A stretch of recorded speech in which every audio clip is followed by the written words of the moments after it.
வணக்கம். வடக்கு மத்திய பகுதியில் வீட்டிற்கு மேல் செல்லக்கூடிய மாடிப்படி அமைச்சிருந்தோம்னா அது தவறுன்னு சொல்லியிருந்தாங்க. சரி, அதை பற்றி ஒரு விளக்கமாக சொல்லுங்கன்னு சொல்லி நிறைய பேர் தொலைபேசியில் அழைத்தும் அல்லது வாட்ஸ்அப்லையும் கேட்டிருந்தாங்க. சரி, அவங்களுக்கான ஒரு விளக்க காணொலிங்க அனைவருமே தெரிந்து கொள்ளட்டும். இப்போ ஒரு வீட்டினுடைய ஒரு மாதிரி வரைபடம்னு வச்சுக்கோங்க.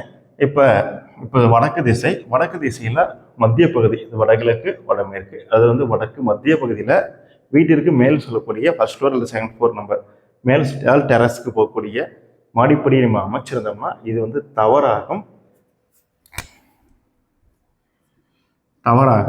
இந்த இதனால் நமக்கு என்ன பாதிப்பு ஏற்படுமான்னு கேட்டோம்னா கண்டிப்பாக பாதிப்புகள் ஏற்படுங்க.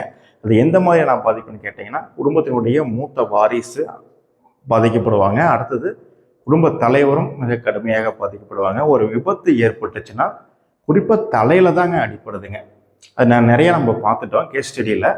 இப்போ அடுத்தது பார்த்தீங்கன்னா காது சார்ந்த பாதிப்புகள் ஏற்படுகிறது. அப்புறம் திருமணம் நடந்துட்டாலும் குழந்தை பேர் கிடைப்பதில் கொஞ்ச நாளைக்கு கிடைக்காம தள்ளி போய் அப்புறம் குழந்தை கிடைப்பதையும் நம்ம பார்க்க முடியாதுங்க.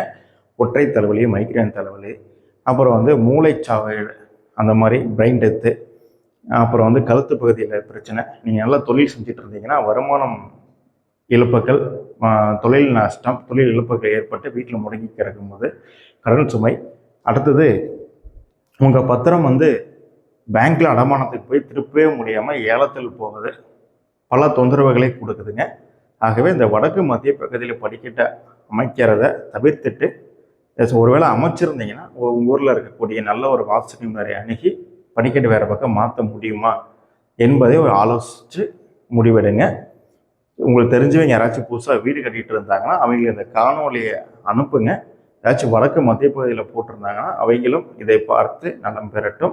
நன்றி, வணக்கம்.